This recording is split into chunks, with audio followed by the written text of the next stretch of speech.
kick off first with a little bit of a trip down memory lane. We have quite short memories as humans and as investors. So I'm going to take you back 2 short years to 2022.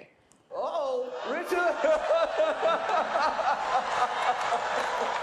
Oh, wow! Wow!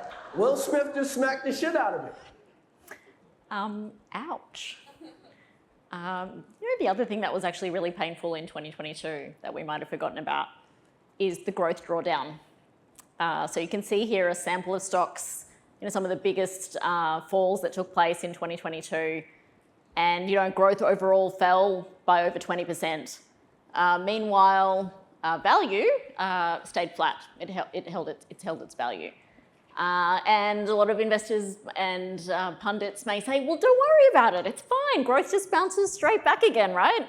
And the fact is it doesn't always bounce back because of the existence of growth traps, where that growth that the market is potentially paying up for simply isn't there or isn't sustainable. I'll unpack one of those for you, which is PayPal that hasn't recovered. Here's the share price chart for PayPal. You can see, at its height, this was a business that the market was predicting was going to grow, compound 20% per annum, and the stock was trading on a multiple of 60 times. As time went on, earnings results started to disappoint. Downgrades came. As we stand today, this is still a solid business. This is a business that's growing at 8% per annum. It still has exposure to digital payments. It still has exposure to e-commerce, but it is not growing at 20% anymore. And the thing about growth traps is that not only do you get that negative impact of the earnings downgrade cycle, you also get the impact of the D rate as well. So you get that double whammy impact. You can see in the case of PayPal, it was trading at 60 times, now it's trading at a quarter of that multiple. So this is something that investors should take heed of. Growth businesses don't always bounce back if, in fact, that business is a growth trap. Where do we see ourselves in markets today? So this is where we are today. You can see that again, and growth and quality are again stretched. They're at that significant premium relative to history. Value, meanwhile, the yellow line, is at a discount. It's not out of whack at all. In fact, relative to growth and quality, it's at its biggest discount to those factors in 15 years. We know that mean reversion happens. So we would encourage our investors to be mindful of that need for style diversification in their portfolios, and that allocation to the value factor, particularly as that dispersion starts to narrow and that stretching comes back to normalcy as those fundamentals come to the fore. And, we had that flat PE line for value, but I think it's worth pointing out that value as a factor has actually delivered a steady journey. This is over the last 9 years. It's delivered a return of over 8% per annum. That's been driven by the earnings growth of the underlying companies, but we don't have to settle just for value. We take a pragmatic value approach at Antipodes. That has delivered 2% per annum over that of the value factor over time, and over the last 9 years, which is since the inception of Antipodes, it's cumulatively added almost 40% over and above the value factor. What does pragmatic value mean? Pragmatic value means paying the right price relative to business resilience and growth. We want to invest across that spectrum of growth and pay the right price for it. That enables us to invest in that traditional, value hunting ground of commodities, energy, financials, through to those higher growth businesses with higher optical multiples, like Oracle, which has exposure to, for example, tailwinds like cloud and AI. And how we identify pragmatic value is through identifying change. Again, change is one of those things that's a constant in our lives, it's a constant in markets. And really for us, it's about identifying that cyclical change, the structural change, or the socio-macro change that we as humans and we as investors can misjudge. And that presents us with investment opportunities. So in the case of cyclical change, it might be an incumbent, entering that recovery, that cyclical recovery phase a stock that many market pundits may have just thrown in the bin or discarded thinking it's being disrupted, but actually it's a resilient business that's going to recover. A structural change, is perhaps obvious to many, but we've got that durable tailwind that we want to invest behind. And again, the market may misjudge that change because it's not linear in nature, and there's a big inflection point taking place. And if we can invest early in that adoption cycle, there's value opportunities to be found. Similarly, with socio-macro change, the regulatory action, fiscal action can create biases and anomalies in markets that we may seek to hedge against or exploit from an investment opportunity as well. Avoiding growth traps, avoiding value traps, and avoiding biases in our investment approach. Next, I wanted to sort of bring that process to life through some examples. This is the global supermarket sector. We've got 4 sort of dominant supermarket chains here, slightly different formats, cash and carry, hypermarkets, regular supermarkets, but they're dominant in each of their spheres.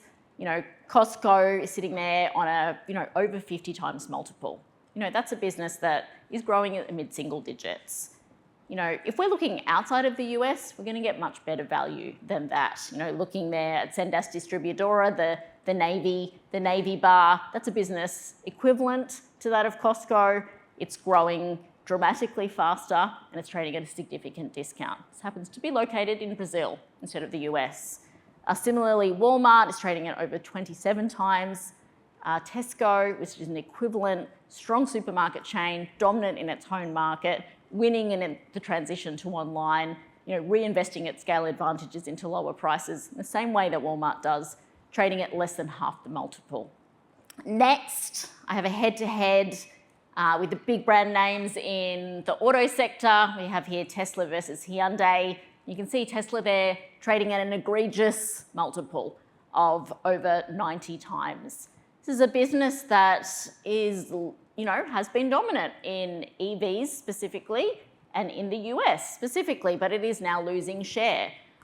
In the US, its market share last year was over 60%. Now it's approaching 50%, noting that EVs are a small percentage of overall US auto sales.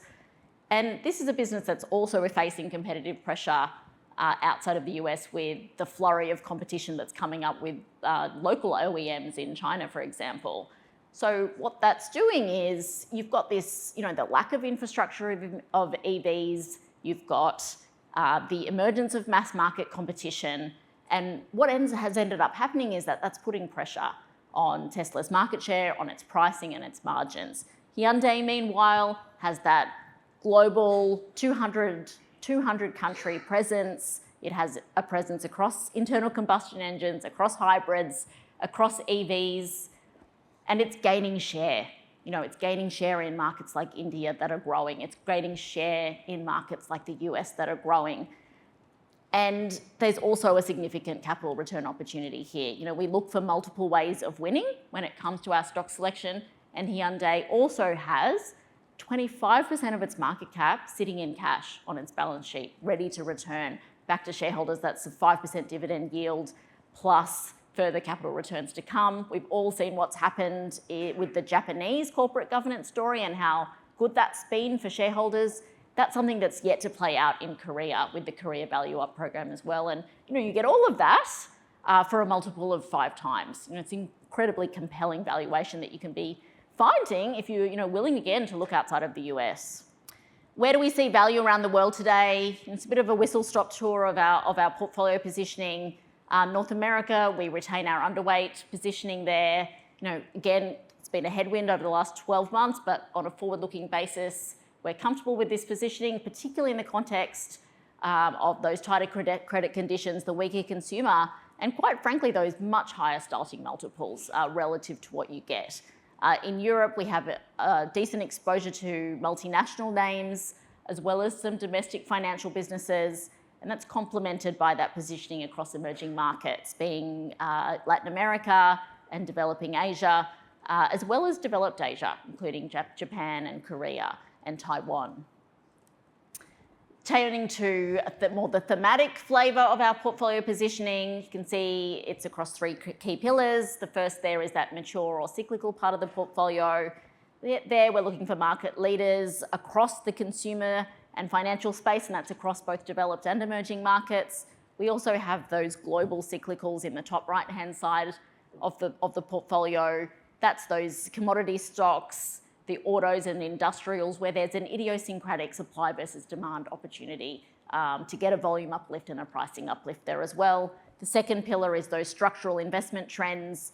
These are businesses that are really going to benefit from those non-linear changes around the transition to the cloud, the transition to AI, as well as energy transition, which, as Jacob alluded to, is a big thematic that's yet to play out on a forward-looking basis as well.